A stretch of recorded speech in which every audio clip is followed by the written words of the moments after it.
Online payment startup WePay is taking on industry giant PayPal with a new service that lets users set up online stores for free.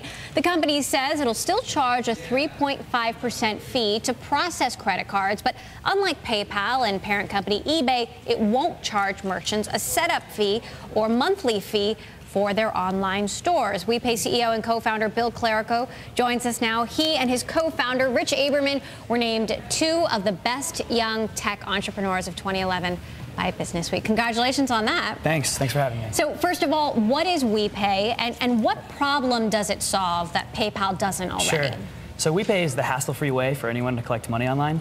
And what we found is that a lot of the existing tools in the marketplace are just really difficult to use, and they charge a lot of fees just to get up and going. But you're still charging a fee. We charge a fee, but we only make money when our customers make money. So we let you get up and going for free, get all set up, list all your items, and then when you make a sale, we take our cut.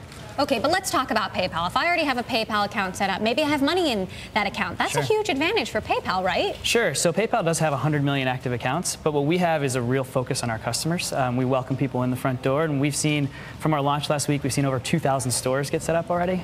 So we're pretty excited about sort of all the momentum we're seeing. And if you look at the web in general, a lot of people are really frustrated with what PayPal has to offer.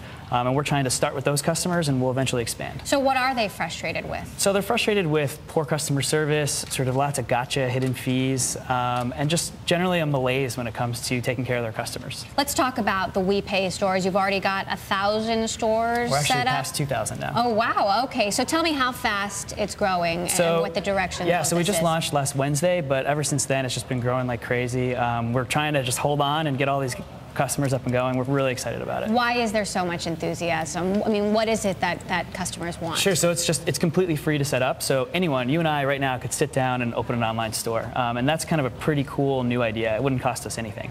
And so the ability for all these people that have never had an online store before to sell things online in a really easy way is a really new idea. What do you think about what's going on in the mobile payment space? I mean, there's so much competition there between PayPal, Square, Google Wallet. So yeah, the mobile payments space is sort of a clash of the titans, right? You have people that have really entrenched advantages like Apple and Google and PayPal to a large extent. And so it's a space that we'll get in eventually, but right now we think there's lots of innovation to be had online, especially around Facebook and Twitter and sort of tying social media to commerce. But wouldn't you want to get ahead of it? If that's where all the innovation is happening now in mobile payments, wouldn't you want to start there? I mean, we'll get there eventually, but you have handset makers that sort of own the customer relationship already. You have people that have, and also the user experience on a mobile phone is not quite there yet. Typing in credit card numbers and billing addresses and shipping addresses, it's still a pretty arduous process. I think it'll get figured out over time, but for now we think there's lots of room to innovate on the web tied in with social media.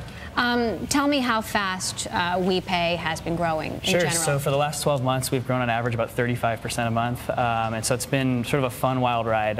We have 33 people down in Palo Alto. We have a great team and we're having a great time. And you're formerly an investment banker. I'm a recovering investment banker. A recovering investment banker, and you've transitioned into entrepreneurship. Yep. How do you think your background as a banker has helped you in this business? So I worked in tech M&A, and so I worked with a lot of entrepreneurs who were selling their company or raising capital. And after working with these guys who are, a lot of times are really young guys that are just doing really exciting things, I sort of got bitten by the bug myself, and I said, you know what, I could go do that. And so left investment banking in August of 2008, sort of right before Lehman Brothers happened.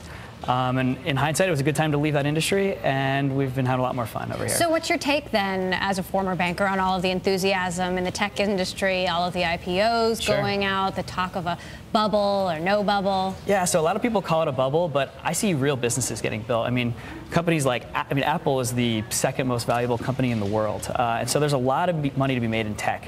It's a highly leveraged industry that has sort of winner-take-all dynamics. So once you get to a certain level, you can really create a ton of value very quickly. So I don't actually think it's a bubble. I think there's lots of excitement in the industry, but I definitely would not call it a bubble. Well, and there's lots of debate about whether or not there is one. All right, Bill Clerico of WePay, thanks so much for joining us, Thanks for having me. Good luck building it out.